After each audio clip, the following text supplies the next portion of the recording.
Well, hello, how the hell are thou? It's young little Twazington in the crib. Where you at, dude? Twazington, I'm in the crib. We got to give a quick shout out to Hyde's Hail Mary, our first presenting sponsor of the rebrand. Ding, ding, ding, ding, ding. Let's go. Founded by former NFL player Micah Hyde. I've been trying to clean up my nights a little bit, still have fun, still be social, but not feel terrible the next day. That's why Hyde's Hail Mary caught my attention. It's a hemp-derived THC beverage created by former NFL player Micah Hyde as a better social alternative to alcohol. It's light, refreshing, only 20 calories per can with under 6 grams of sugar, and it's designed to be stackable. So again, you can still go out, have a great time without having that feeling of, oh, I texted my ex or ordered $40 worth of late night food and you don't remember any of it. No hangover, no next day regret, which honestly matters the older you get. Get off the 6 packs of Teddy Brewskis, get off the gin and tonics, get off the cranberry vodkas, the Red Bulls, whatever you're drinking, get off it now. We're getting too old for that crap. Get yourself a little buzz going on, hang out with your friends, no next day regret.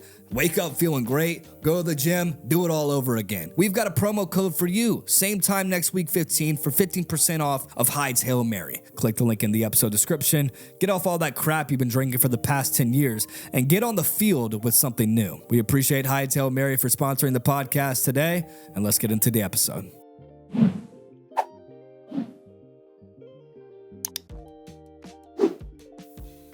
Shaylen, are you going to let me give you your flowers, or what's going on here? You can keep texting. I'm going to give you your flowers, though. Is that okay? I mean, I always I'm like, what flowers are there? I'm like, I have a cool dog. That's about it. I got you. But you give me my flowers. That's fine. We're rolling. This is fine. This is just casual stuff.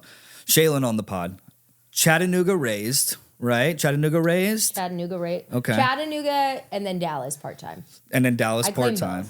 Nashville-based artist. A powerhouse vocalist. No. Over 65 million streams on a breakout record. What if I don't? So good. And this past year, checked off a true bucket list moments. Debut at the Grand Ole Opry. Let's get go. I'm still... I'll let you you finish, sick. But I was like, there's a funny Oh, story yeah, we've with got that. more. We've got more.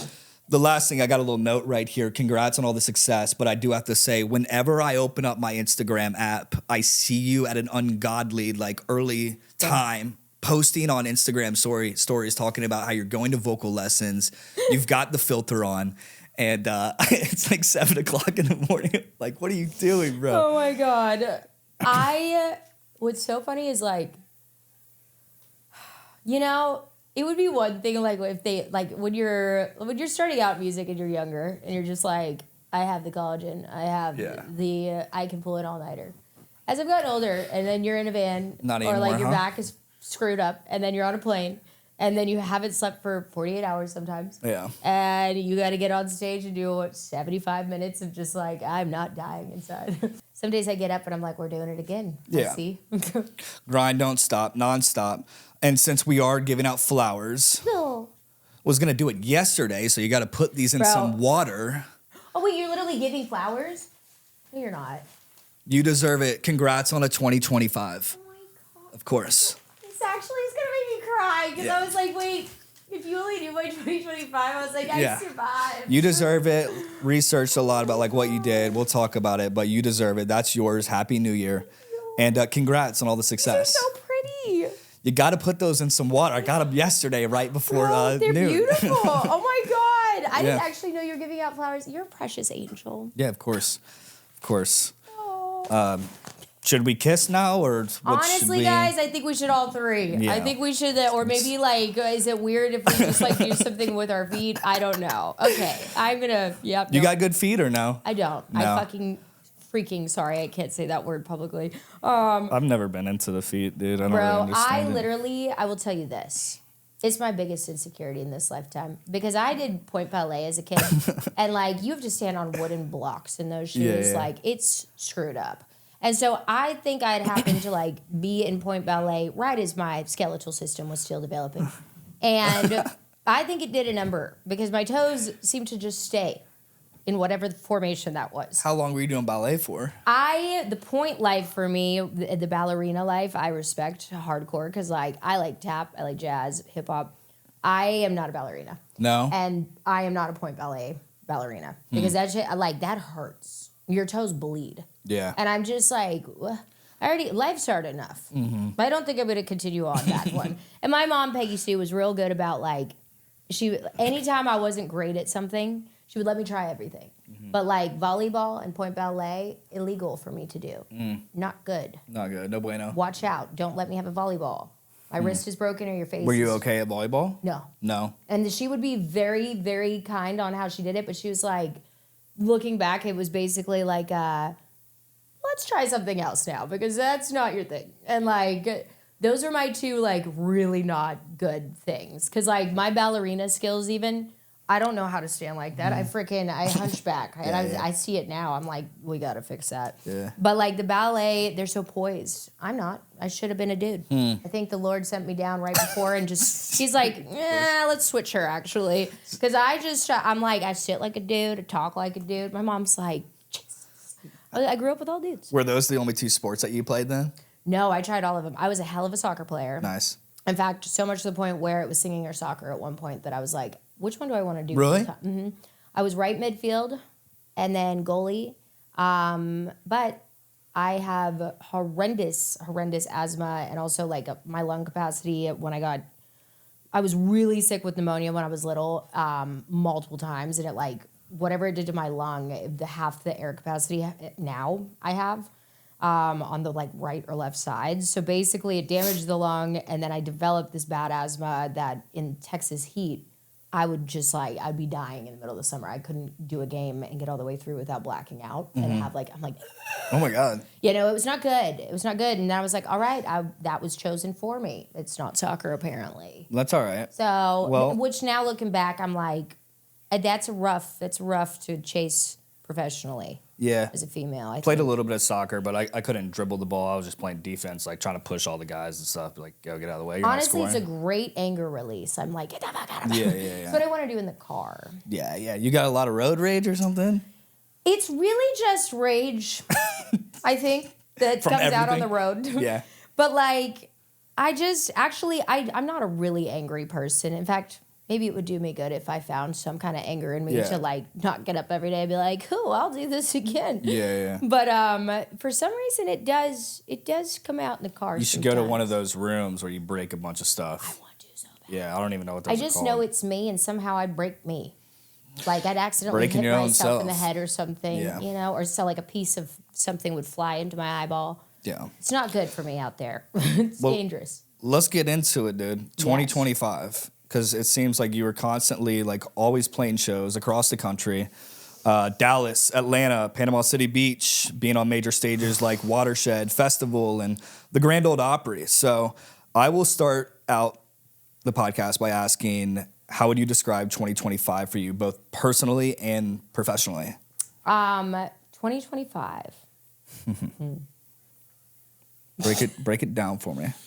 Are you tired? Are you satisfied with your work? Like, did you come at the top of the year in 2025? Like, did you fulfill your goals?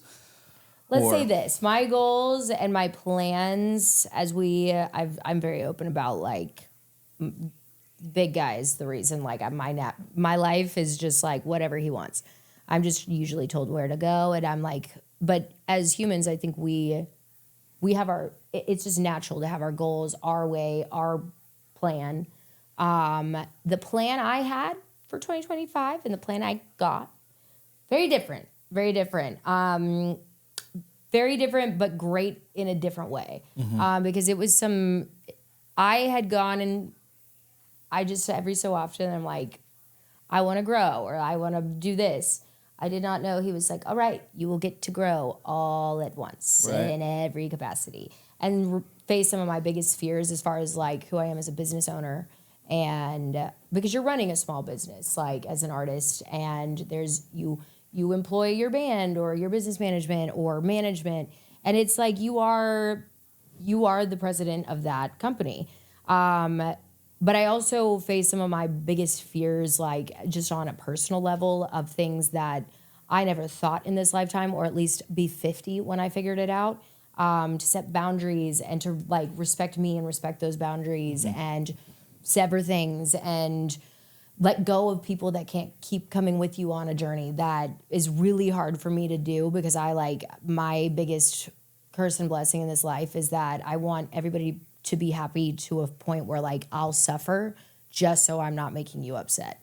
And that sometimes is great for the settings, but my whole 2025 was I can't keep staying small and make everybody else feel better. Because there comes a point where, what about me? And that feels always selfish to me, to think about myself. But to show up as a better human for everybody else, you can't do that continuously and become the worst version of you. Right. So I acknowledged it. I saw where it's like, I can't stay small, and found my voice and learned how to do it in a nice way.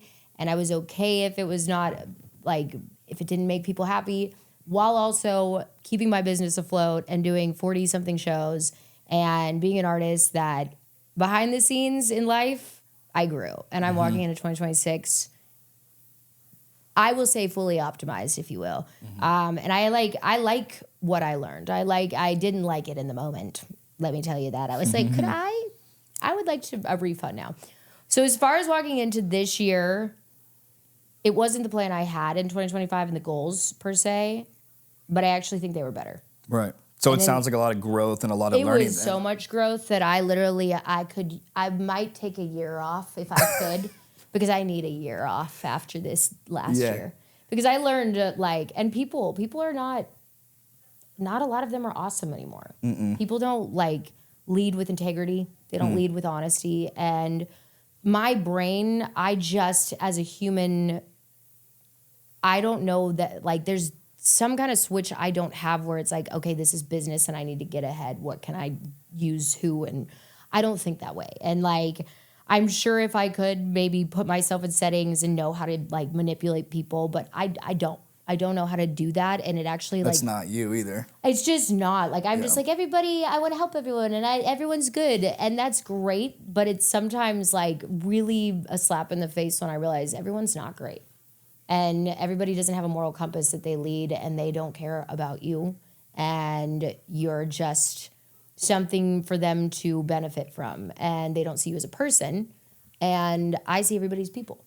I want to give all of me to everybody all the time.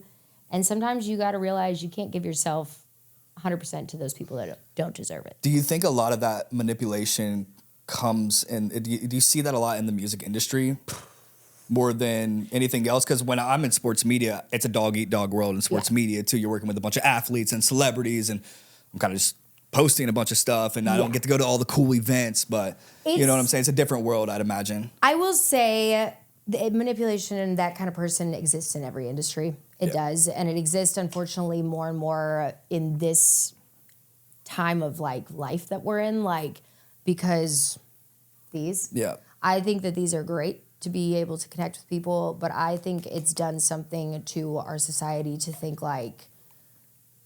whoever you appear on there to be online, whoever that is, and then who you are behind closed doors.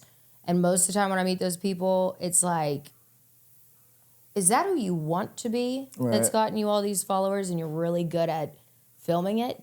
Because that's not the same person. And 9 times out of 10, you're just kind of we weren't all supposed to, have access to each other. If you don't have my phone number and can call me and say it's urgent, then the accessibility is one thing, where it's you didn't answer, so you're rude. And it's I'm not glued to this all day. I don't want to be glued to it. My job is to be glued to it all day. But I think this whole everybody has an opinion, everybody's influencing each other. Yes, online, do I have I post music. That is my job. I'm not here to influence you on my opinion outside of anything other than my songs. That is if I'm knowledgeable enough, maybe, but I don't post that stuff online. But I just think that it has created people's overall soul in music, especially because it's the Wild West out there. It's become the business side of things. People it's not good. Most times, you're in a room and there's maybe 2 or 3 out of 90 people that are leading with integrity and honesty and stuff. And then sometimes they'll stab you in the back too, huh? It's really weird. It's and that's when I had to realize what is the common denominator about me? What am I what is it about me that like these people think that I can do that? Right. Because it's reoccurring. So it's like, what do I need to fix? Huh. And that was something this year, 2025, that I was like, oh, I see where me is the problem, because I am like, I keep staying small, so that to my own detriment. And I think I have attracted characters that are just like, I'll keep her small. And there's not much you can do about it. There is, when you figure it out. Yeah. When you stop staying small, and there's a right way to do it. Okay. But it is interesting when you're just like, you just speak up like a normal person would in a room. And if people aren't used to that from you. Gotcha. You give them some You're a dog. nightmare. You're difficult. You're this. And I'm just like. Oh, really? Huh. Some of this will have to be But you can do it to me. It doesn't make a lot of sense. What? But you can do that 100%. To me. You can talk to me like that. Or it's like, I spoke up, you encouraged it, but it wasn't the right things it wasn't what you wanted me to speak up about. Gotcha. Because it's actually things that I figured out. And it's like, the amount of crawling up that hill this year. Mm-hmm. And I'm like, or like as a female, it's so, I don't think that way usually. Like, I'm just like, I kind of just see it for like an equal playing field. And I don't think like anti-men, like I've been screwed over by multiple men, just dated all of the red flags of the century. But I have always just thought like, it is what it is. Like, I'm going to land where I'm going to land if I work my ass off. Right. I will say, if you, depending on the room, and you speak up, you're a bitch, you're this, like, and I'm like, but I just said what you said, but I have titties. Yeah. What's the difference here? Yeah. So it's interesting. And the music industry is just like, unfortunately, there's no rules, never has been. And the only really structure is when there's success. I hate hearing that from so many musicians, because from an outsider perspective, it looks so cool because you post all the highlights, on social media, and it's like, oh, she's traveling, and like we have a ton of friends that are musicians in Nashville. I'm from Nashville. I've seen it all, Oh yeah. And it's interesting the glamour to hear. is. It's interesting to hear like those like sides of your story and like other musicians' stories, because a lot of people don't know what goes on in rooms like that. They don't even know what the rooms look like. It's funny because like you don't even know what the rooms are like. I can't even, when I go home and like you're with your family and you're trying to, they're like, how is everything? And like, I don't even know how to explain like what a write is, like a session. Like I spend 8 hours with strangers. It's like speed dating. That's like, let me talk about my life. Let's find a nugget in there and let's write a song and pray to God that a year from now, 2 years, sometimes 5, we make a lot of money and I'll see you maybe hopefully again, but if not, great day. Yeah. And that's like, I don't know how to explain writing sessions. And then it's like, nobody understands you can't just put a song out as an artist. Like, it costs so much money for independent or label acts to like, that little song on the back end costs me anywhere from $25 to $7,000, $8,000, $9,000, $10,000 to put out. You have your artwork you have to pay for. You have to have a release date, depending on if you're independent or label. Like, you have to get it mixed, mastered, production finished, book sessions, like to finish it, cut the vocal, get the artwork, get the promo. Like, there is so much that goes into it. And like, a lot of people. And then market it. And it's just like, and then that's pray all, to God, just before it goes it's all viral. Out. Yeah. And it's like, and what goes viral and what's a hit anymore? No one knows. No one knows. No one knows. Because let me tell you, I think that there is, and like also conversion rate of like, you pop off on social media and your song does, guarantee you 9 times out of 10, that didn't stream. Exactly. And then there's massive artists on streaming that have nothing on social media. And if you can get a song to convert, it's once in a blue moon. It's literally once in a blue moon. And it's like, to go from social media and go to streaming or vice versa, that's the biggest thing of all that's hard. And it's like, so people will like put you in a box if oh, it has millions of views. Let me go see for streaming and how, like, and then a lot of different entities for shows or X, Y, and Z look at streams, not social media. So then you're like, well, I'm nobody on there. So, but why do I have 1 million followers over here? Right. And like, why am I not getting those shows? It's a tricky game. What's the currency? Right. That, like, it was followers, and now they're not going off that. They're going off consecutive music releases and stream numbers. And it's just like, it's forever changing so fast, and now we've thrown robots in there. And But don't they put money behind the streams?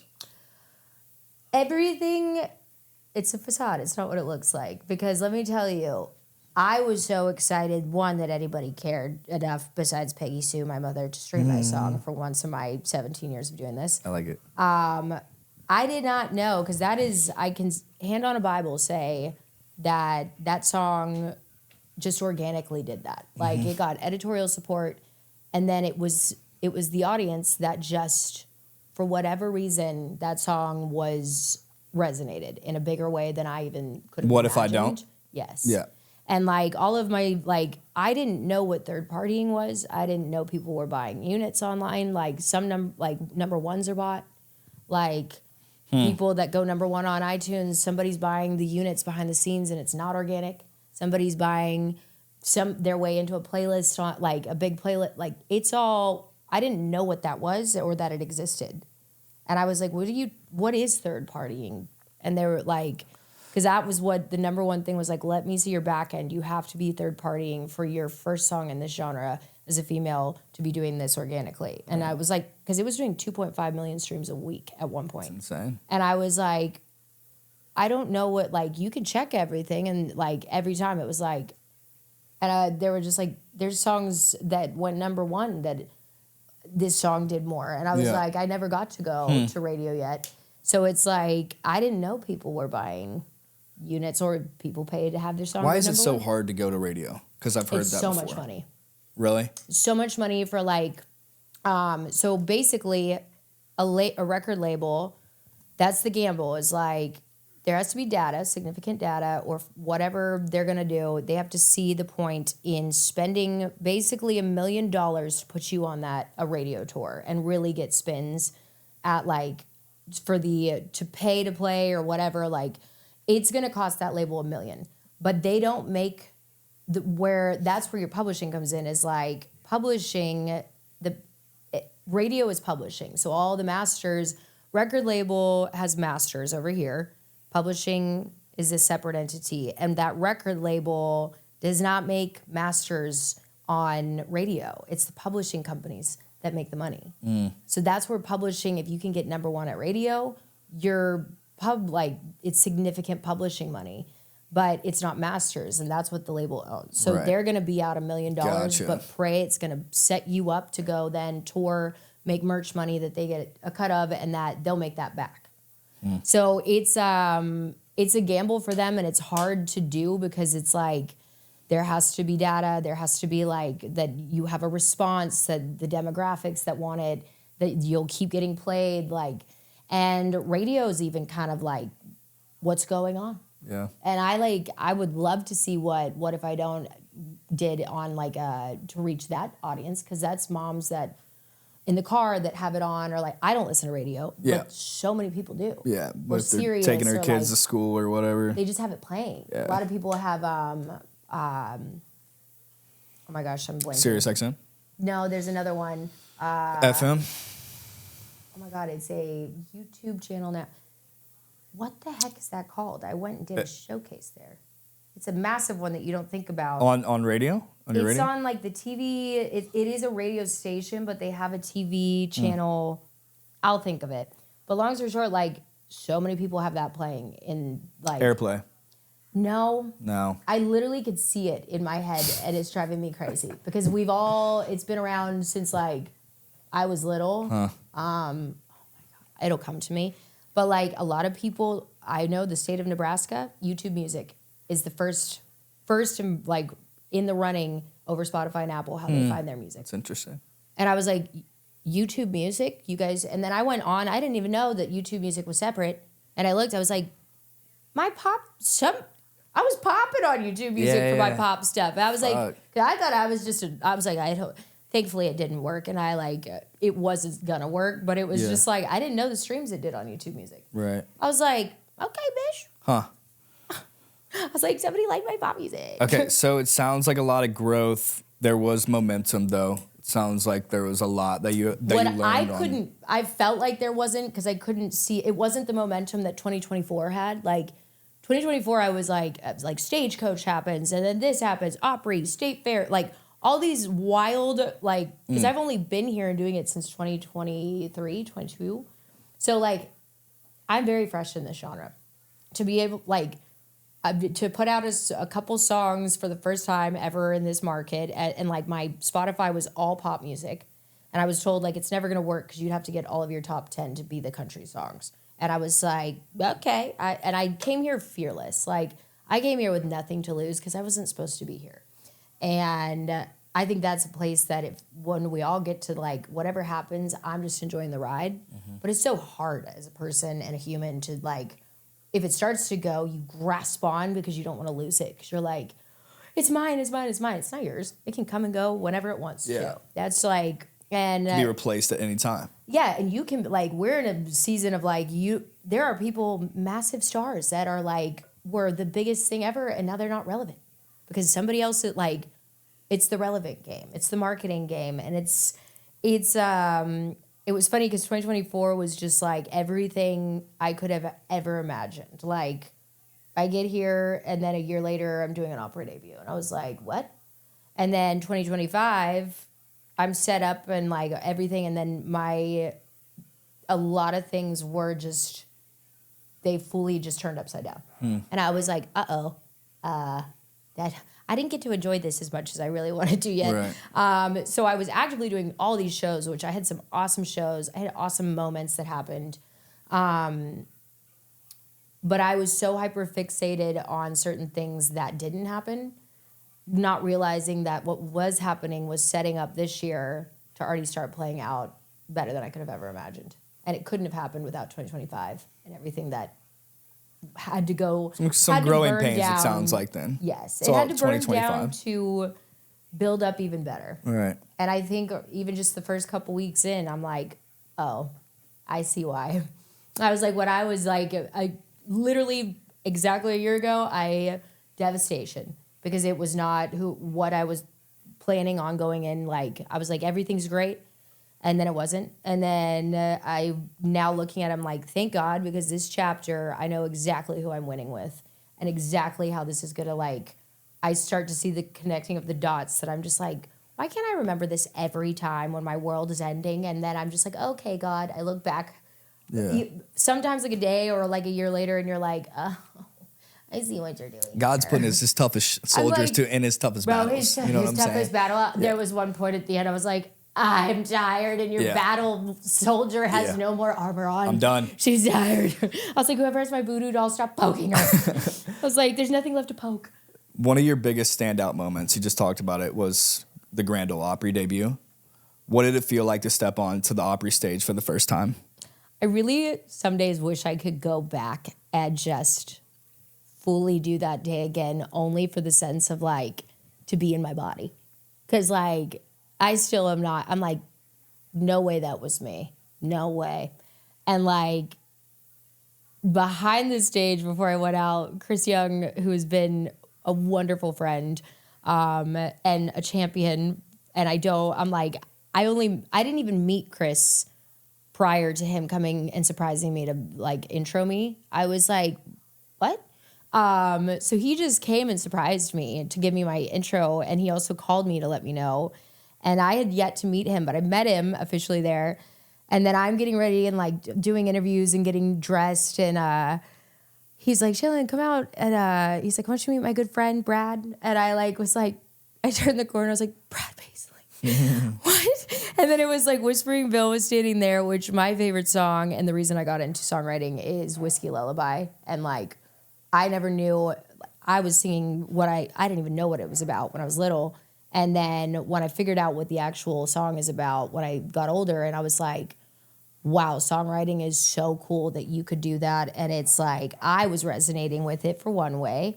That's how music goes. And the song itself is so much deeper than that I was just hooked to like, I was like, I wanna put feelings into words like that. Like I wanna put stories, and like I was fascinated by it. That and Stay by Sugarland were like the altering, like when I realized what songwriting was versus just singing, I was like, so when he came out and it was the two guys standing there that were part of Whiskey Lullaby, also Brad Paisley was one of my first concerts that I got to go by myself with my friends. Nice. I think I kissed a boy there, maybe, I'm not sure. But, and Taylor Swift and Kelly Pickler came out in Tick outfits. And it was like, Taylor wasn't even like Taylor, what she was like now. But I just remember like that was one of my most favorite memories as like a teenager. And just it's Brad Paisley, like right. So he was standing there. I was like, and he was like, "So you excited about your debut?" And I was like, quite frankly, I think I pooped my pants, Mr. Paisley. So you're not even in your body, dude. Bro, You're talking I about being in your body. Out loud that was on a camera. pinch me moment. It sounds. I said I pooped my pants on camera. Yeah, I was like, that's the Opry funny, has though. that. I was like, that was my outside voice. You know, I'm stoked. Yeah. And then like we talked for a few minutes, went back in, and then I was doing my Opry, my interview that they do beforehand. And so my hairstylist, Zeke, I put Zeke through all of the things. I have him like nearly burn my hair off every couple weeks. He's like, I'm not bleaching it again. I'm like, make it blonder. But I had him, he was doing my hair for that night. I had these really long, like absurdly long extensions that I can't function with. Like this is just, I can't do any longer than my natural hair. And I'm like, so this was like extra like diva moment, but had to. So he is doing my hair, and I asked him to put this glitter gel in the bangs to like, so it's like my hair is just down and pretty, but then the front bangs have gold glitter gel that I just subtly, but like a little pizzazz. Yeah. So then that glitter gel, we got it all like in, and then I go do my radio interview or the interview with the Opry, and I come back in and he goes, "You're melting." And I was like, I mean, it's hot, but I feel fine. He's like, "No, you have goop coming down the side of your head, that's glitter goop." And I was like, "What?" And he was like, "Your hair is melting." And I was like, "Oh God." And I'm about to go on stage. So I'm like, fix it. Like, and I'm in this dress that like, God, it was one of my favorite, just chef's kiss. Sky, who was styling me, like we tried on all these dresses. He flew in from LA. And I was like, that dress, let's see. And it just snatched onto my body and was like, that's the dress. I think that's the dress. And so I'm all like in this dress, but I can't breathe in this dress. Like it is on and tight to the body. And this is my everyday attire. So like a dress like that long, I was just like walking as fast as I could over. He's drying my hair, and like I have 10 minutes till I'm going on. And now I'm just like, I'm going to shit my pants. I'm actually going to shit my pants. And I can't because this dress is too long to get off. So I'm sweating, and he's fixing my head. And then I just do vocal warm-ups. And I get on stage, and I was just like, when Chris said, because I didn't know he was introing me, so I hear Chris's voice, and I was like, is Chris Young introducing me? And they were like, yeah. And I go out, and I just like, I think there's a photo where I'm looking up, because it was just like, oh, wow. And my grandma, my Mimi, it was funny, my whole career in LA, I was there for years, and those are my like angels, my Mimi and Papa. But she always used to say, like, the whole time was like, I can't wait until you just realize, like, when you walk in the circle one day, because I've been in the Opry one time when I was little. We lived in Chattanooga, and we'd drive up to Jolly World or all the things, and I remember seeing the Opry, just a random show, and I was just like, I was fascinated. And I was just like, I want to be on that stage. But then I was in LA for 10 years. And you rarely go to the Opry, let alone like at the time, country music wasn't what it is now. So like I was always told like, you look too Southern, you sound too Southern. Like, let's make you everything but that. And looking back, I was like, ooh, I was looking like an OnlyFans model on my Instagram. At one point I was using finger puppets for to like promote my music. It was just like, it's time to call it. I think it's bad. But I'm just a Southern girl. I love where I'm from, and I just love the South. And so it was like that moment of like my Mimi always saying like, you'll you've really made it when you walk into the circle. And I was like, that's impossible. I'm in LA doing pop music. And funny enough, when I walked out, like, I just was like, oh, she knew something. Because she passed away actually that night.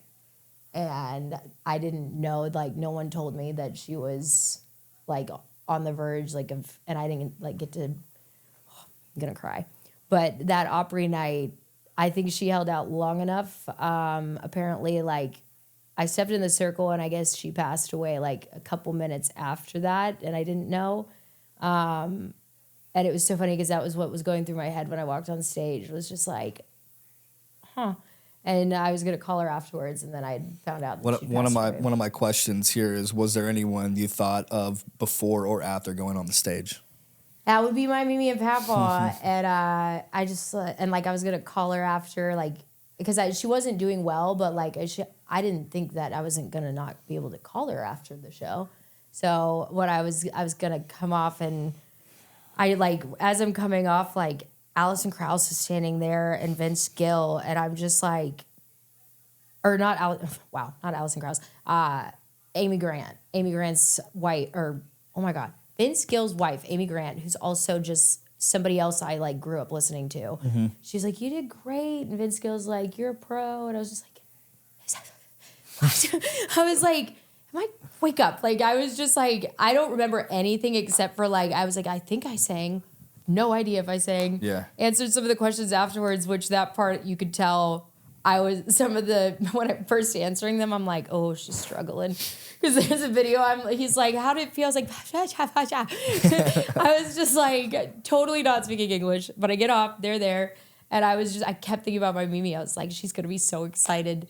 But apparently that little lady, she freaking held out, and she didn't even know I was doing the Opry that night. But like, she always said, like, you're going to make it when you walk in the circle. And like, it was right after I walked, I guess she passed. And I literally, like, I was just like, oh. But I was also at peace because I was just like, I felt like she was there. Yeah. She saw it. Yeah. So she's my whole world, her and my papaw. That's tough.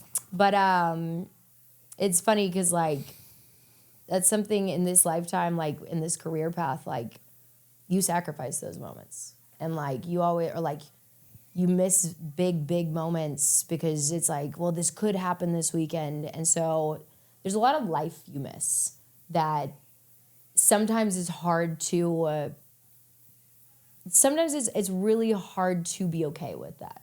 Like, I didn't get to see them as often as I should have or wish I could have, because I was always too far away, or you're, like, broke, or you're here because you're like, if this session happens and it probably won't happen, but you stay anyways and miss a wedding. And that's the one part about it where you're just kind of like, but that something that, like, the Opry moment is when it's like, okay, as much as I can't get those moments back, it kind of, like, it made it okay to know that, like, I got to this point. Right. Because I truly, like, even when the Opry asked me to come and do the Opry audition, I was like, are they sure they have the right girl? Me? I didn't know. Because I went to go just play for the actual board, like, acoustic, like, a couple months prior to that. They'd asked to come see me acoustic.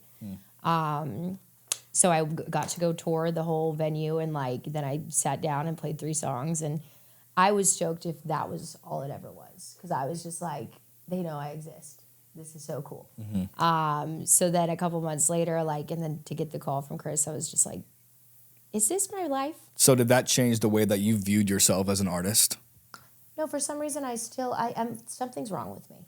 Because I truly am like, I'm like, that didn't happen, or like, that was cool for her. I'm like, what is that? Because I'm like, I dissociate from, like, the fact that it's like, I can't step into my body and be like, go and give Little Shay, like, Little Shay is screaming right now. Enjoy the moment, look back and enjoy it a little bit. It sounds, did you do that at all or no? It's hard for me because I think, like, there's tea on tea, piping, hot tea.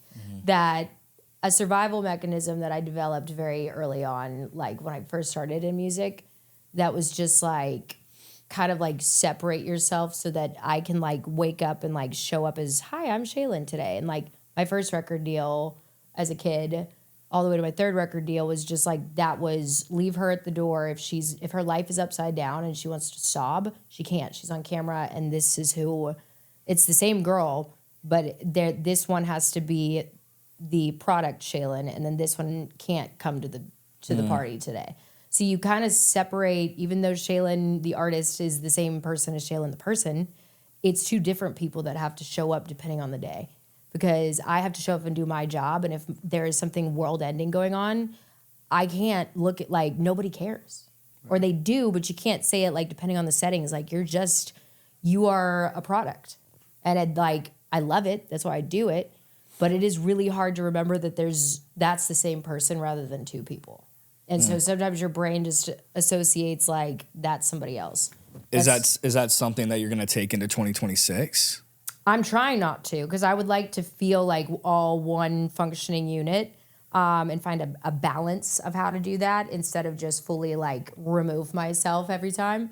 But I always like see stage photos or videos and I'm like, wow, who's that? She's way cooler than me. Like, that's a cool girl. Dude, you are a cool person. What are you talking about? You're tripping, dude. It looks so cool because I'm like, wow. And then I'm like, that couldn't possibly be me. That's like some iconic shit right there. How do you think you can grow from that? Like, it sounds like a little bit of self-confidence. It's not self-confidence. I think it's like, because I'm just like. You seem super confident. I'm just so okay with who I am that like, I'm okay if you don't like it. If you meet me and I'm not your cup of tea, that's fine. Me. I think that is like what confidence to me now is like showing up authentically, just 100% me every day and being okay if that's not everyone's cup of tea. Because I'm not. I'm like a human freaking crack cocaine, basically. I'm just like, blah. And like most of the time people are like, are you on something? I'm like, I need to be. Energy drinks. But I was like, I'm 1 foot into a little mental facility maybe. Yeah. But I honestly am just like, I am at a season in life where I think in your early 20s, you're trying to find out who you are. Yeah. And there is nobody to find. It's right there. You are who you've always been. Yeah. And you got to make the mistakes too. Otherwise, you're never going to learn. You're going to make them till you're 90. If you don't, you're not learning. Right. And like, you got to get uncomfortable. In fact, if you're not uncomfortable every couple like months, if not weeks, every day for me, I'm like, I'm uncomfortable today. Yeah. But like, that means you're growing. You're doing something that you needed to do and you got to get uncomfortable. People just try to avoid it all the time. And it's never going to help. No. You have to get through it. Like, I hated public speaking all the way up until, like, I still get on weekly content calls and are like, Andy, what were your top posts from? I was like, well, I start rambling. Listen, what was the top post? It was a topic swipe, and it was good because Marshawn inside locker room story. And I'm like, dude, what did you just fucking say? You're like, I don't know if I answered your question. I don't know what That's me every day. I'm like, speaking, I'm a walking PR nightmare because it's like, what is she going to say? You can ask Wayne. We're in the third same time next week podcast. I think I'm fine now. I'm finally comfortable, but I interviewed the shooting guard for Vanderbilt. Vanderbilt's balling right now. They're 16-1. They're like top 10 in basketball right now. Tyler Nickel, the shooting guard for Vanderbilt. And we went to Memorial, Vanderbilt's gym, right on center court right there. I got so nervous. I just got hives all over my neck and face. Now this is why I wear the makeup. But it was bad, and Wayne had to do a lot of like color correcting on that. You're like, you're a splotchy blob.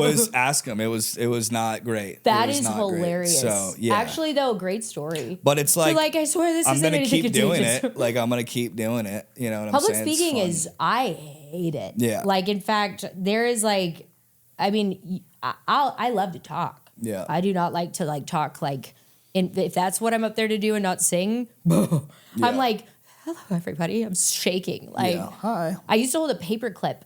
You should try it. I don't know if it's a placebo effect myth, but it worked for me. Because if I had to public speak or like a show that was like more, because I did musical theater, so like the talking parts, like I would get so nervous versus the singing parts. Because I am only comfortable in this lifetime on a stage singing. Like, number one place where I'm like, I'm fine here. Which can probably be really scary for a lot of other people. Oh my God. But it's just the repetitions. It's just, or it's like, but I'm just excited because the more people in that room, like you're telling me thousands of people will be in a stadium, freaking get me on there. Because like, it's more like what music does and why I ever got into it, not knowing at the time when I was little, like, because the first time I ever sang was like 6 or 7. Maybe younger than that. At church, on the offering, I begged to do an offering solo, and I got to do it. And like, I was just like a fetus, basically. But it was whatever, not you looking at me and glorifying me has nothing to do with that. It is this like, I realized I looked at all of us and I was like, this one song, all of these people in this room, I was like, and in a show, in a concert, in one song, 2 songs, we're all one person in that room for however long. Not one of us care about our skin color, where we're from, how much money we have. We are all just feeling something in a different way because of the music. Right. And that is why I do music, is that room, when I'm in a show, I'm like, all of you are going through something. It could be your worst day, but we're all going through, and nobody cares. Nobody's looking around. Nobody's like, what are they wearing? Nobody gives a shit. And you were just in there, and like, it reminds me to be nice to each other when I leave. It reminds me that we're all going through some shit. Let's be a little bit more like uplifting for each other and not rip each other down. Yes, are people filming on the phone? But like, the phone isn't like, you don't see somebody like the whole audience like this the whole time, like, hopefully, unless you're at a bar that you're singing for one or maybe a couple people. A lot of shows are different, but for the most part, that room is like, and then I get to go and hear your stories after. Like, I get to hear what your dreams are. But the catalyst of like my little blueprints and songs are why I'm there, and they're my stories to give you that I just learn in real time and write songs about it, and then I give them to you when it's time. Those blueprints are there to help you, but then I get to share a little bit of my public speaking happens in a show, but it's sharing my story, and why I feel like God has me there most days is like, I have a very specific story that I say, and most of the time, because there is not any universe on paper where I should be in this Can chapter. we get that story? You can get a condensed, very PG-13. Spark Notes. Did I talk about roughly my story from LA to here? No, but I want to get into that after this. So that story is basically... Should we go into that instead? Okay, I was going to say the transition here at some point, music stops being a passion and starts becoming the plan. After Dallas, you moved to Dallas from Chattanooga, correct? Yep. And then you moved to LA to pursue music. Yeah. So kind of like take me through those years, because it's 10 years. I started off singing basically when I got out of the womb. In fact, my parents thought that there was something wrong with me because I ate cookies and just hummed. And like, I was supposed to be walking, at some point age-wise, and I wasn't. I had no desire. I just eat and sing. I ate crayons. You know, it hasn't changed. Nothing's changed. But then I could walk, and they were like, oh, thank God. But I love singing. And I just was like, when I started to figure out, they're like, what do you want to be when you grow up? I either wanted a singing veterinarian at the time, till I figured out that veterinarians aren't all rainbows and sunshine. I was like, I can't put a animal that's sick willingly down. I can't do that. Not for me. That was right off the list. So just then singing. Real quick, can I say something? Mm-hmm. When I was at orientation in college, I went in as a business major, but right before we started, I was so nervous to be in classes with all my peers that I grew up with. So I went to go down and change my major with like 10 other people in front of me. There was a really attractive girl that was changing to veterinary science or whatever. And I was like, is that a veterinarian? You're so still I ended up thinking doing about that. This girl.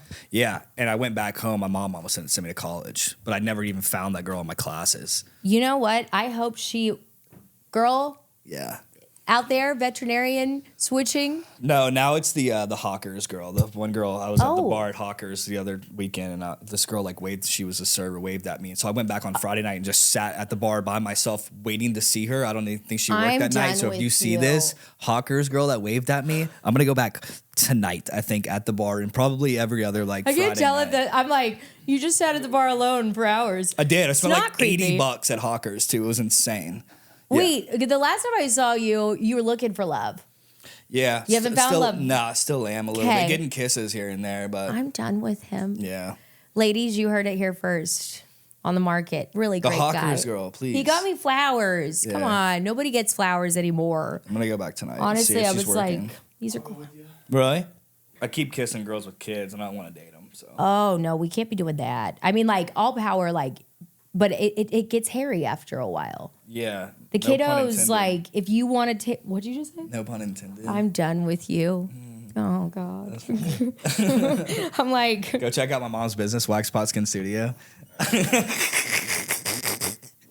Bro. That's funny. Bro. I won't Unhinged up like in this I did bitch. in 2020. I also am like, I'm so jealous that I'm like, I miss Mitchell. I love that guy. Really? Yeah. I love Mitchell. I'll tell him I had you. He's on literally one of my favorite human beings in this town, and just such a like phenomenally, actually disgustingly talented like vocals.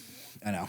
I'm like, okay, could you like maybe? I feel inadequate today. Yeah. You sound like he's the man. Like just like Fergie and Jesus. Yeah. It's beautiful. Sorry, I won't interrupt again. Oh no, you're fine. We must find his looking for love. Hawker's female lady girl. Hawker's female. Tonight, Andy. he's going back. This is not going to air until later on. Every Friday night. Friday night, he'll sit there. Yeah. It's not weird at all. I would maybe take a friend next. And I'm giving you guys business too, so. Listen.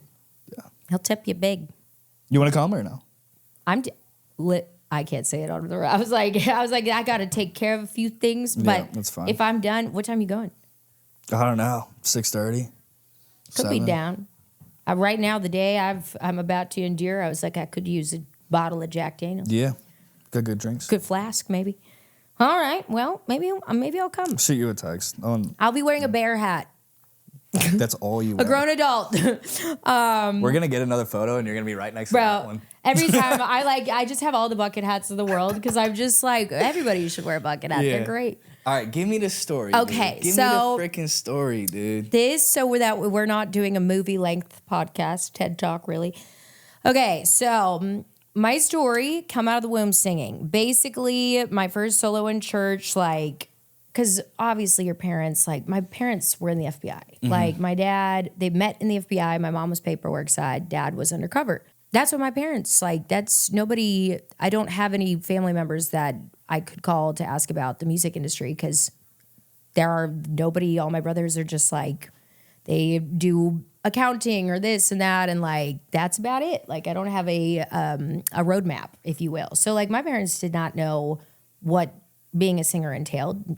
I didn't. I just was like a stage, a record deal. Right. So and they were awesome and supportive, and just basically every time I needed them to support me as far as like just like a go do it. We don't know financially how you're going to do that because there's nothing to help you with. I'm like, I'll figure it out. But so I like started to dabble after like I did musical theater at the local theaters. And then I put my own band together in like middle school or high school called Shaylen and the Black Box Station. Mm-hmm. We'd rehearse at the Black Box Theater at the school. It's fine. Actually pretty great. I'm not going to lie. And I do have merch back then. Really? Yes, actually doing way better than I am now. I was like, my merch, pop it. I finally just got merch. I'm going to take my nicotine out like a freaking hoodlum. But, okay, so everything I could get my hands on as far as singing goes, I would go to school because I had to. School was not for me. And then I would do anything like Linda Septian School of Entertainment. I did all the lessons there. I was in their master classes. I would do my band. I would chase this, that. I would do classically trained as far as like in piano and everything I could do that was in Dallas that I had access to. Auditioned for Star Search many of times, American Idol, all the things. So let's see, I'm like going into middle schoolish. I am basically, I start like in a pop group at the time. Like we're just touring around churches and just a Texas group. And it's 5 of us. There's 3 guys, 2 girls. I would do that and travel to Houston. And that was kind of just a side thing. And it was fun. And basically there was one day this lady came to meet us because, do you remember the Proud Family on Disney Channel? She was the creator of the Proud Family back then, and she was looking to write a new sitcom and somehow met one of my group members and met all of us after that she was like, I want to base a sitcom around you guys. It's the 5 of you. Think Hannah Montana meets Saved by the Bell kind of storyline. And we're just like, what? Okay, cool. Yeah, sure. And she like writes a pilot episode. Their investors, all these things, stars align. We film a pilot. And that was right before I went into high school. And we're just like, okay, cool. Like maybe it works out. So we go back. I'm in Dallas still going to school. And a year later, I get a call and it's like, we've been picked up for 26 episodes on Stars, Kids, and Family. And we're going to go film in Michigan and you're going to homeschool for high school. And I'm just like, what?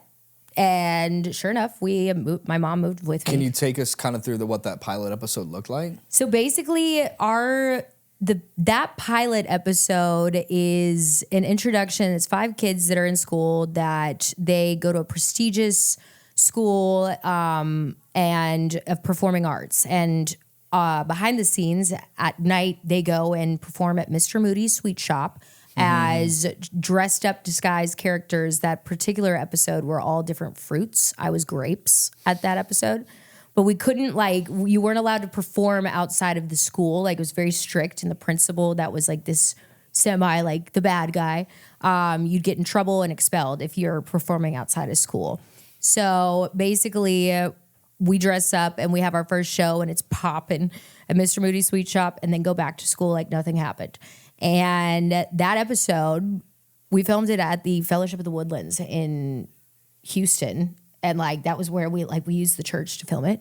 And I was like, there's no way this gets picked up. Like, I didn't know what that was. Like, we're just a group in Texas. Yeah. It gets picked up. We go film the 26 episodes in Michigan, Howell, Michigan. I lived there for a year because there was the tax incentive at the time and then a vacant high school that we used the school and built the rest of the set in the gym. But all these people flew in. It was a big major production, and I would go and film for 8 to 10 hours a day and then go upstairs and homeschool with the teacher. And it was like, I'm still in school, but in a school, but this is so weird. So my life is like, I didn't get to go to high school. I was like, sign me up, I'm out. I don't have anything. I'm not like sad that I'm not going to go to high school. So I go and I film, and that was the duration of like my entire high school years. And Stars, Kids, and Family here picks it up. And then it became very successful in Australia. It was on ABC3, Disney out there. Like, it was like a independent licensed show.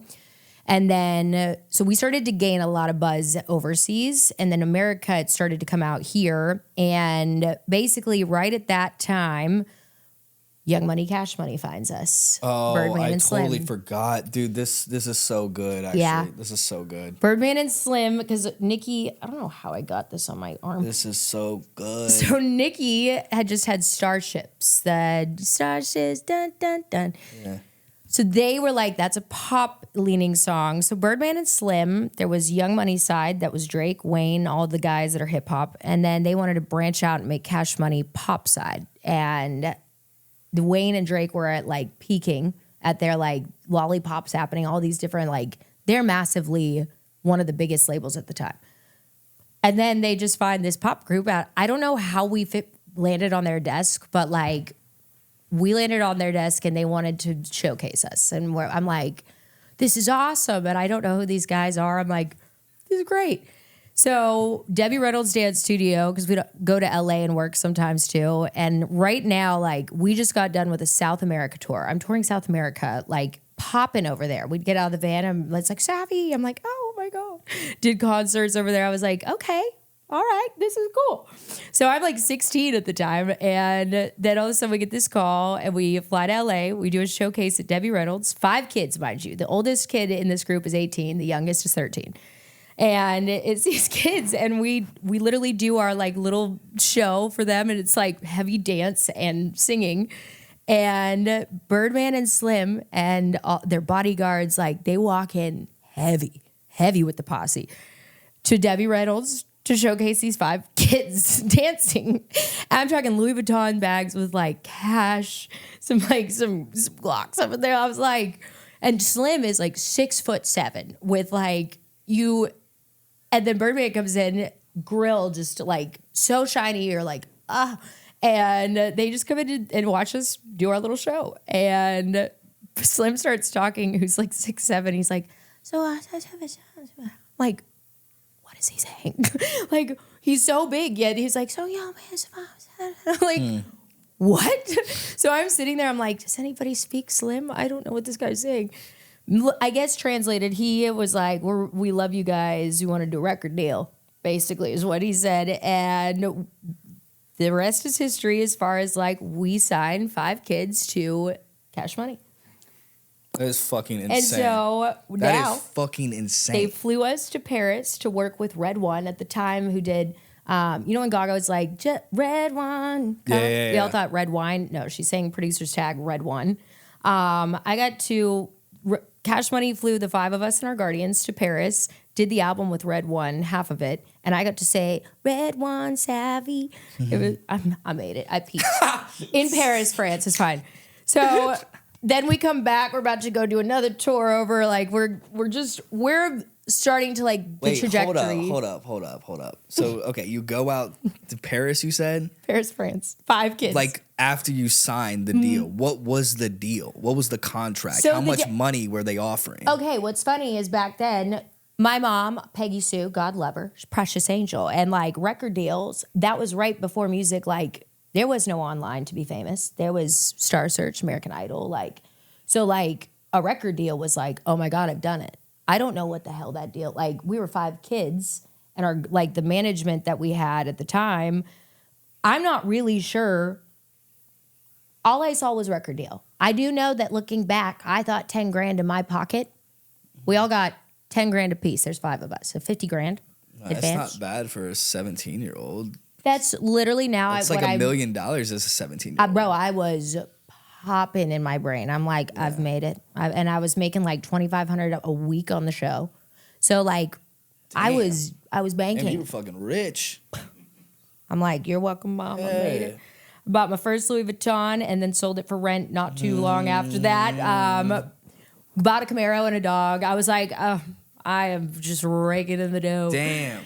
Yeah, no, that dough could stretch back then. What was the deal then? Was it like a... Well, that's where this gets real funny because so the group we signed, things are going. We have a single called Young and Reckless that we shoot a $500,000 video to. It was this mansion, all these extras. We throw a party. There's like... Can we find this online? You can. I'm going to clip the shit out Bro, of this. don't do that. Yeah. I'm like, I apologize because she didn't know what an eyebrow was or hair color or makeup. This is fire. These girls now, I'm like, how old are you that age? Same age as me, but you look like a developed woman. I was like, well, you got titties. And now I'm like, I was like an awkward green bean, blue eyeshadow with like pencil eyebrows that never should happen again. But funny, what an eyebrow can do. Okay. So we filmed this video. They like, I mean, it is they're zip lining at this mansion. There's a food fight. Like, it is a big video. That's when music still had like massive money in it. The song's called Young and Reckless. We partner with the clothing line Young and Reckless. We were also, funny enough, this is cruel and unusual looking back. We were partnered with Kmart and Sears, and we did a Sears tour or a Kmart tour in the blue light special aisle around America. We performed, I had like a fruit fall from an aisle, like a shelf. Like, I was in the blue light special doing a whole show, pop music. People come in, and I was like, you're fine, the kids in the blue light dancing. It's not weird. Like, what? That's cruel. Yeah. Every Kmart you could find, we'd probably have a show in it in that aisle. And I'm like, now looking back, I'm like, who set that up? That was weird. That wasn't a highlight for me. But we did every Kmart show, and we're on the trajectory now to like pop groups at that time were like the thing. Cash Money's the biggest label ever. And we're still living in Texas. We just go in and out of like LA or wherever. We're about to sign on for a 3rd season, and Jonas Brothers management's looking to manage us now. All stars are lighting, and I'm like, this is it. This is what I've been waiting for. So basically, comes down to the album, pop music. We have this whole album ready to go. We have a single, a video, all these things. That's probably 6 months, 8 months later of signing. They stop answering the calls. Birdman Cash Money? Yeah. Oh, shit. Mm-hmm. Because I'm going to assume that all of a sudden, then it was like everything started to come out. Like, people were like mad at Cash Money and were like suing for like production rates and all these things. So it was like that was happening. But I also was realizing how much money did you probably spend to fly 5 children and their guardians to Paris, France for 2-3 weeks, put them up in hotels? You $500,000 video, X, Y, and Z. The money that you need in pop music is radio. So whatever you do on the front end, you got to make sure you got it on the back end for radio, that you piff and mixtape.com over here. You don't need to have a budget. You can just put it on mixtape.com. Pop music, your budget's gone before you even got it up on radio. Probably is what I'm going to assume happened. So basically, long story short, they just kind of stopped answering the calls. And I was like, none of us knew what to do. We're kids. Management at the time was like, we don't know what to do. They were just one of the parents of the group members that managed us. And all of a sudden, this 3rd season, we got picked up for, at least to have that going on. Birdman and Slim have to now sign off on it. And they forgot to just, they forgot. What? Because they stopped answering the phone? They just basically, like, how those guys, I will give it to them. They made an empire. But, like, our meetings, they're like, be here at 9 p.m., 5 a.m., they might roll up, finally. Like, those guys and their business, like, Birdman will park his tour bus on Rodeo and just walk in, get fined hundreds of dollars because they're like, you can't park here. Parks there, comes out, goes on to the next tour on Rodeo, just gets more tickets. Like, they just, I don't know how they did it, but they did it. And they did it well.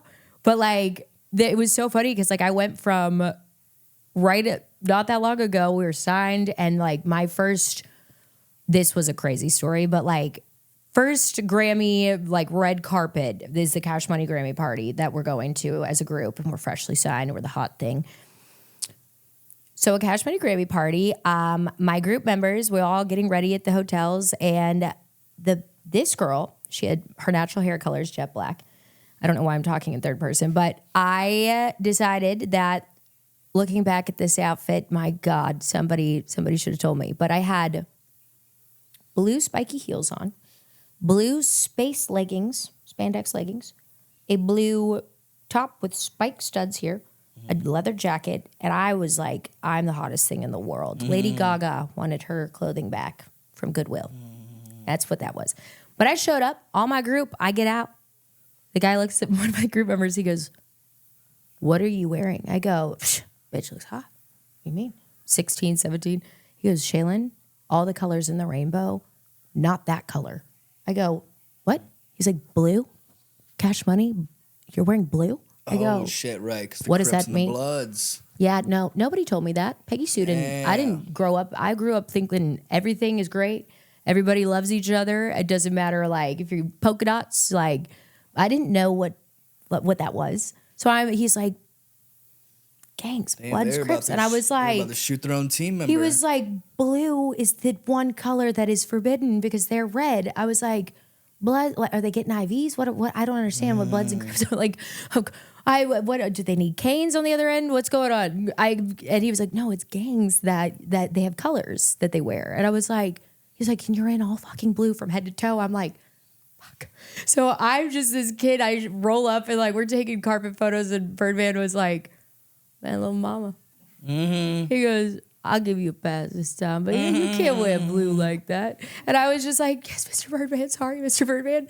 And I was just like, somebody has to tell me this stuff because of course, it's just my life. I show up in blue not knowing that that's not, it's the forbidden color. So that Grammy party, I remember I woke up in a new Bugatti just came out, and the DJ, I never can hear that song again without being triggered because, like, it played 50,000 times that night, and it was like pew, pew, pew, pew, pew. The DJ played that, and I was sitting next to Drake and Wayne on this side, Chris Brown's over here, Nicki's right here, and DJ Khaled's right here, and I'm like posted up on the couch, kind of like, I'm a child, and this is, I think, is that powdered sugar or cocaine? I'm like, I don't know what's going on here. Strippers everywhere. I was like, wow. My mom, like, I'm a good kid that was, like, a good Christian girl, and I'm all of a sudden, I was like, there's naked ladies in the ceiling. Like, it was like, what is this? It was crazy. And Wayne, like, looks at me. He's like, little mama, want a hit of this? And, like, I don't know if he knew how old I was, but I looked down, I was like, my mom told me to never take drugs from strangers. I think that's not a cigarette. I don't know what that is.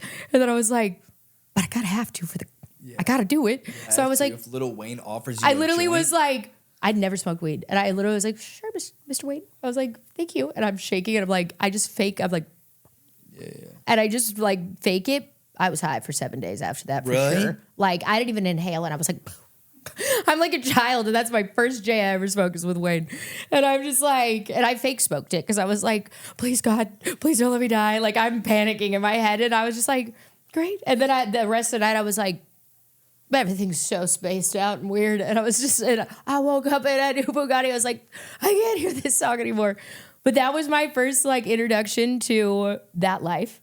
And then I go back home and I'm just a normal kid. My mom's like, do the dishes. I didn't do them one time. She threw me across the room, and that was the last time I ever did that. But I basically had this $10,000 advance and like money from the show. Everything's great. Touring South America. Mm-hmm. Then the album's about to drop, and I go from that to like 8 months to a year later. We're on hold. We're shelved. And we're 5 kids that were like, what? There's no way you could have done this season 3 with the Jonas management? So basically Cash Money, when we signed, had rights. They had to have like approval to sign. But you couldn't get out of that even without them not signing it? They just forgot. The paperwork, they literally just forgot to sign on the deadline. You can't even break that? Because they had that, like, they have to sign it at that point because that was in our deal that they had rights to sign that show. off if you want to do anything else with the show that you're doing. Basically, like Stars Kids and Family, because it was an independent contracted show, the licensing agreements, like part of our deal was that they got a percentage of that show.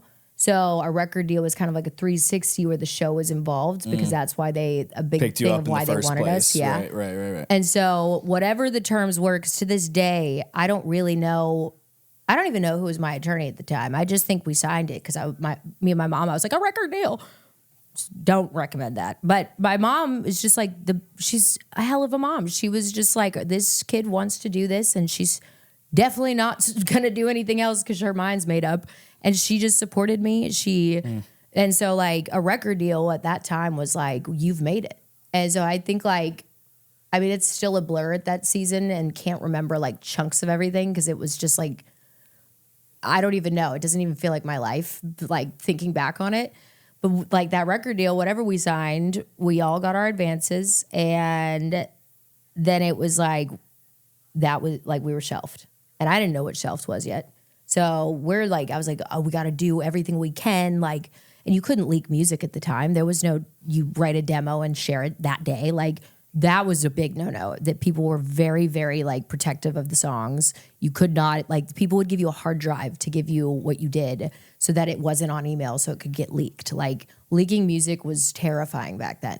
So, and also like if it gives you any perspective, the agency is running our social media. Like I didn't run social media. I was like, and then Facebook had just released and I was just kind of like, what is this? Like, and then in the duration of us getting shelved, trying to figure out what the hell to do, because now we've lost the show. So the 3rd season's gone and we go from like top of the world to that's it. And I was like, how do we fix this? So that's when basically I decided I got to go to LA. That like, it was either Miami, the Hip Factory's in Miami and they operate out of there, or it's LA where there's music going on all the time. And I'm 17. And I have not even maybe 15 grand to my name, but I thought that was a lot at the time. I told my parents, I was like, to fix this, we're going to have to get in their face. Like, we need to go to LA. And the rest of the group was like, my parents were like, that's amazing. That's great. Okay, this is wild, but what money? And I was just like, this money I have. They're like, I was like, any contributions would be great. They're like, well, your college funds have gone to your music career, basically, because we didn't think you're going to college. And I'm just like, so nothing? And they're like, no, but we love you. And basically, my dad drove me out. I lived I got my apartment, and it was 230 square feet for $1,100 a month. In like looking back, like horrendous, like no parking spots. You had to, if you were not home by 7 p.m., then the whole lot was filled and you had to search for parking on the streets. I slept in my car most nights, but just a seedy little spot that I moved out to LA and my group came out and they kind of like all lived together and we tried for a couple months to do everything we could. And all of a sudden YouTube and people overnight are getting famous. And I'm like on covers. And I was just like, what do you mean people are getting famous on covers? Huh? people are posting on YouTube, their music. Wild concept to me. So then my group basically after 10 years together was just like, hey Shay, like, I think we're going to go back home. Like we want to go just live life. And I was like, it's great. What do you do in life? What does a normal life look like? What, you want to do anything other than this? So we broke up. And there we are, shelved still. I am sitting in a deal in LA, and my group goes back, and I'm out there, and I am 17, working God knows how many jobs when I was touring the world over here. And now I'm trying to survive, and I have a fake ID to bartender, and I'm sitting in this deal. And I'm like, okay, I guess solo artist now is like, I got to shift to really thinking like the group is done. Like this is devastating. And I sat in that deal for 2 years before I could like even remotely get out. I have my release date on me right here because it was with a key back to my freedom. God, bad tattoos. I will tell you that. Bad spray tan. But basically sat in that deal until finally I was able to send a letter asking for release, and I was released after that. Fast forward, now I'm going to condense the story down very quickly, but I get out of that deal, working all these jobs. I finally start to message, like SoundCloud was the big thing. And I would message, for whatever reason, because I became a little raver at one point in my journey. Shocking. I have bright red hair. I'm like, I'm going to be the face of EDM. That's what I want to do. I was like a few DJ features, but I would message every DJ on SoundCloud and be like, hi, I'd love to write to one of your tracks. I don't really write music that well at that point. I'm like, because we come from the land of demos were pitched and you cut them and you didn't really have to write songs back. Like I knew how to write one, but not a great one. Yeah. So I was like, I want to write to your music. A lot of them blocked me, which was rude. Then when I ended up featuring later on their songs, then we talk about it. I was like, you have me blocked on SoundCloud, by the way. And then we'd go look and they're like, oh shit. I was like, it's fine. It's cool. I'm here now. But I did a couple DJ features that I wrote and was just writing by myself because I couldn't get regular producers to work with me quite yet because they were scared that I was still with Cash Money and they were all getting sued. So write a couple DJ features and they come out and it starts to like, I'm like, okay, we're going somewhere. I get out of the deal and I basically a couple years of like figuring out how to write music, and then I write this song that then lands me my first publishing deal. That publishing deal then affords me to live while working like a few less jobs, bartending at the Portal to Hell in Burbank, Buffalo Wild Wings. I have PTSD, but basically that song then somehow gets into the hands of somebody at Universal Republic in 2017. And I wrote this song by myself.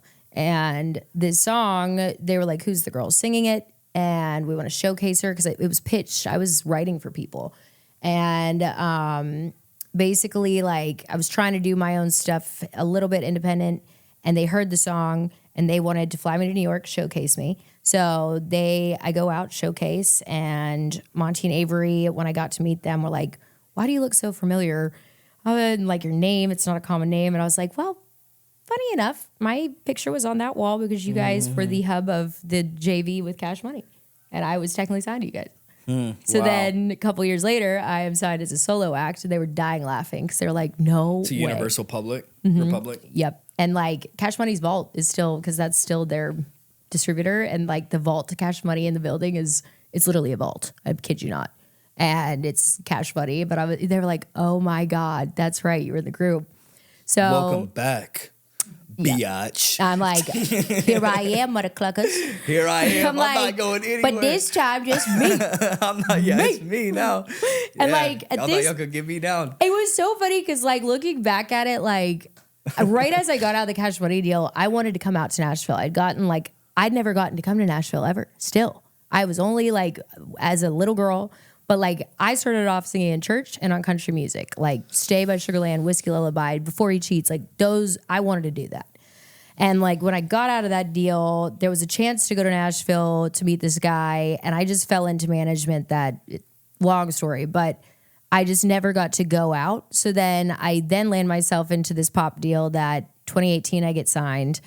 And everything's like, I'm flying to Korea to write K-pop music that I hit it out of the park for a group out there and see my first royalty check that I was like, oh, I can stop living out of my car now, because I was like, I moved all different places in that 10 years and like had to live out of my car at one point and would sleep at the Ralph's parking lot until the towing guy at 4 a.m. was like, it's time to go. Me and my dog, my ride or die.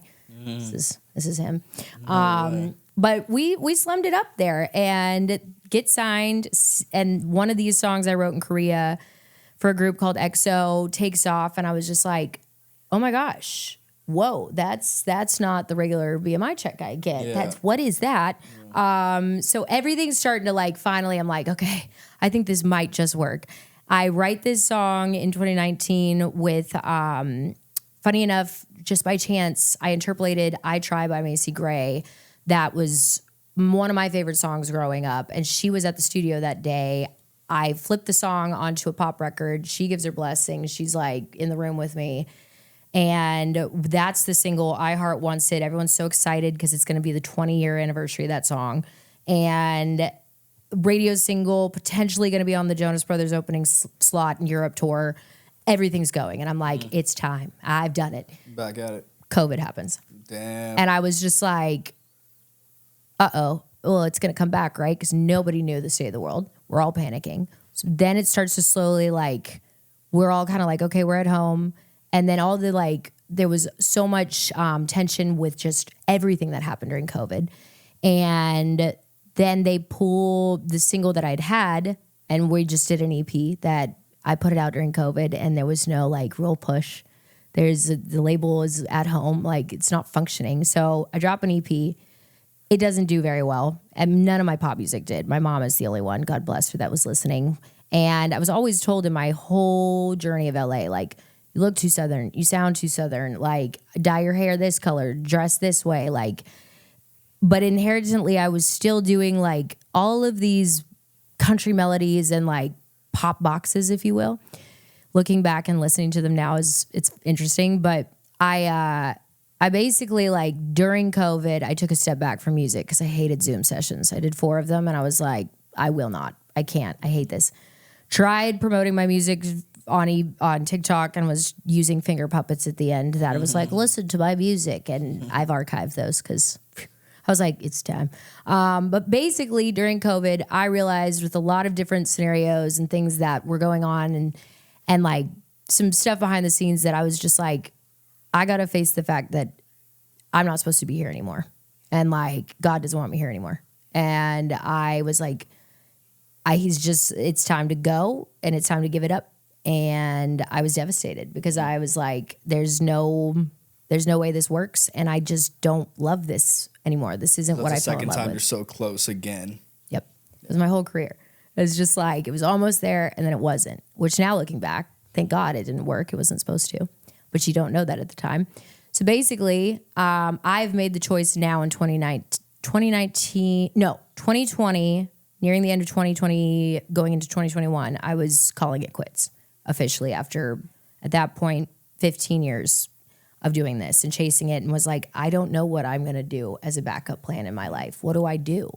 And I was thinking of all jobs in the world and was just like, I was heartbroken. I was also thinking I was marrying somebody that it was that breakup. I'm like, they rip your soul and squish on it 75 times and you're like, everything is broken. So in a reality sense, my plan, my vision, my life that I had mapped out, I was basically like almost divorcing my life. Like it was just not the life I thought I was going to have. So I'm in a record deal. I'm in all deals you could be in and no way in the near future of getting out. So I'm in these deals and I'm like, okay, I am calling it quits. So I have now it's made my mind up and I'm like, I've committed. And right at that time, there's a guy that my old manager in LA in passing somehow heard one of my songs. He was like, who is this girl? She's doing these country melodies in a pop box though. Has she ever gone out to Nashville? Because I'd love to bring her out for a writing thing. And I was like, they'd asked me and I was like, really? And I'd never gotten to go to Nashville. And so I was just like, okay, fine. I'll this last trip and then I'll quit.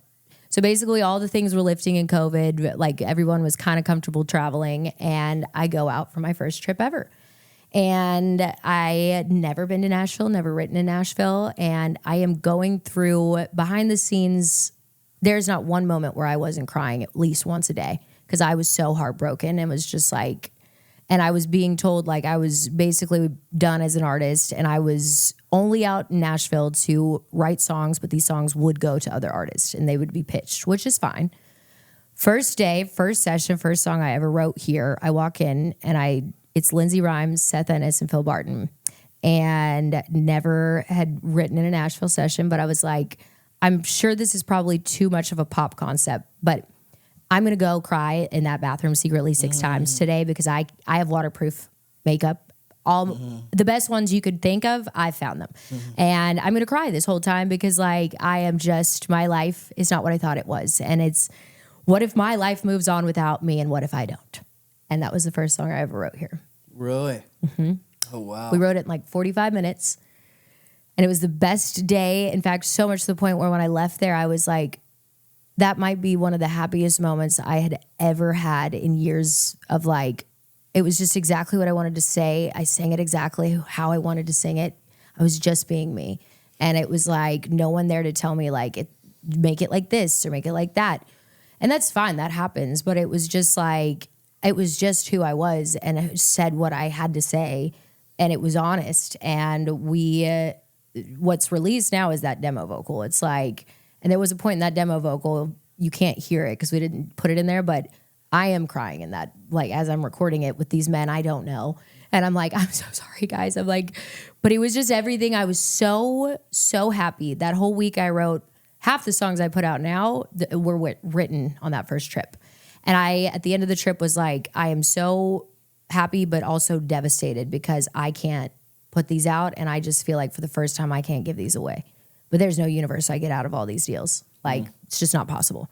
So I go back to LA, like so excited that was my last hurrah, and at least I was proud of it. And then I just had this thing, and like clear as day, Lord himself, I swear, was just like, if you trust me, Proverbs 3:5, flip your life upside down and get out of everything, and I will have something waiting for you on the other side that's better, but it's just there in Nashville. And I was like, okay. Go to Monty and Avery at Republic. I showed them What If I Don't. I was like, listen, I know you guys, we've always said I'm Southern to country.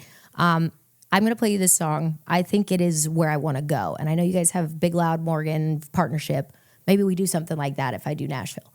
They listen. They're like, kid, this song is so good, but you're so far in the red that we want you to win. Just go.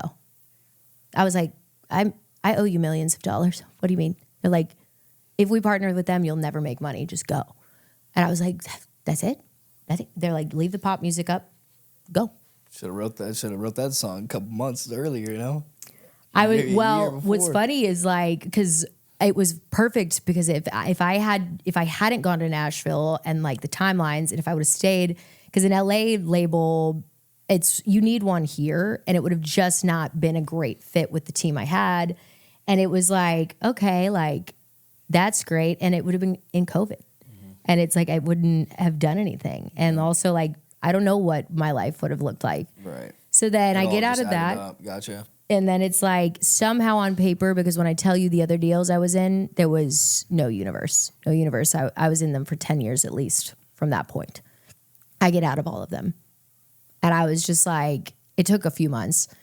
And I was coming back and forth to Nashville with this group of people that managed me later on. But I wrote all these songs, came back and forth. In fact, when I put What If I Don't out, I wasn't living here yet. And it was still in LA. And I finally get to move at the end of 2022 after I put it out. And I just was like, you know what? I'm going to move. I'm going to go. I know nobody there. Nobody. Don't know what I'm doing. And I've never been independent. So I think I'm just going to put this song out, even though I know people are like wanting people to cut it. And I was just like, I can't give that song away. I'm going to put it out. So I basically July of 2022, we decide this management company, now that I'm severed from everything, let's put it out independent.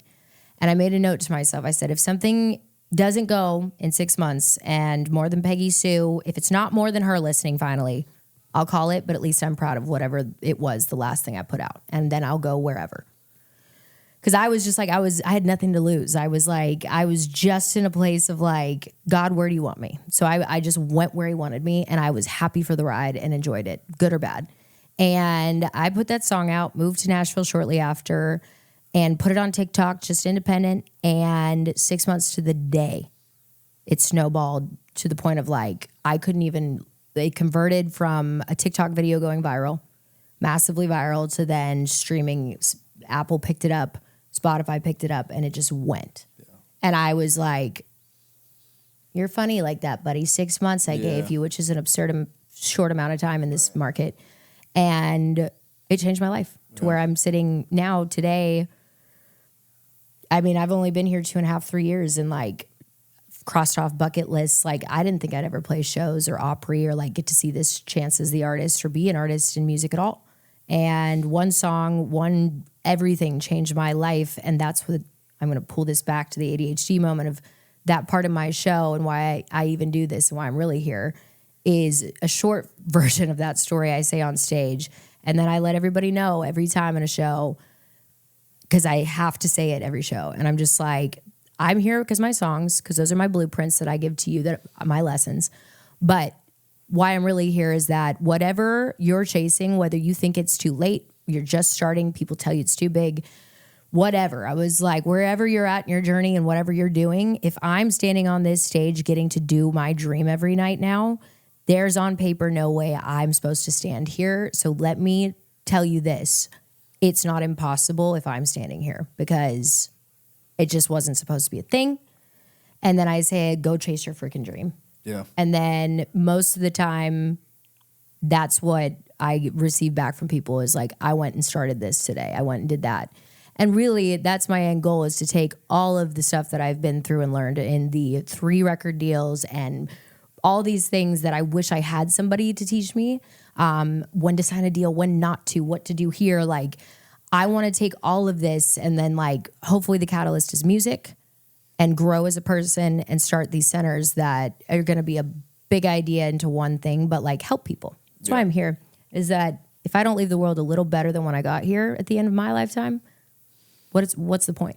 Well, I just want to say, from an outsider perspective, looking, I've seen all the hard work. This is their second time on the podcast, so I've heard some of these stories. But if no one's told you recently, you're gorgeous, I'm proud of you. You should be proud of yourself. Thank you. And there's a lot more coming for you. And I'm just super stoked to see what that is, because we know the story now. I don't know what it is, but I'm like anything at this point after 2025, I was like, if it's a good day, I'm like, oh yes. You got to trust them. So that's if you could get to that place as a person and just let go. Yeah. And like know that hopefully you stick on the board whatever your plan was roughly. It's going to be so much better, but you just got to remember to let go.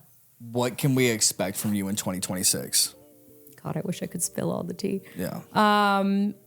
Potentially a tour that I can't say yet, and a song that I can't say yet that is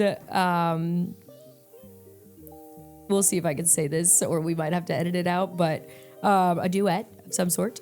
And hopefully we will have my debut album, since I've never put one out in 17 years of my doing this. I've never put out an album. But apparently Q3 of this year, like late summer, you'll have a body of work that, my God, it's taken a long time. But singles in between then, a lot of shows, and just getting this thing bigger, better, and meeting more people and more merch, baby. More merch. Get your damn merch. But I don't really have I don't have my big goals this year. I'm kind of like, you do what you want, so that I think those big moments are like when you disappoint yourself if they don't happen. So I'm kind of like, whatever happens, that's a big goal crossed off, because it's like I'm ready for anything. I think we're looking forward to it. So I appreciate you coming on. Thank you. Thank you. I could chat for hours, obviously. I'm like, I just could talk about a whole movie. No, it was awesome. Which I might just... Those are all like insanely good stories.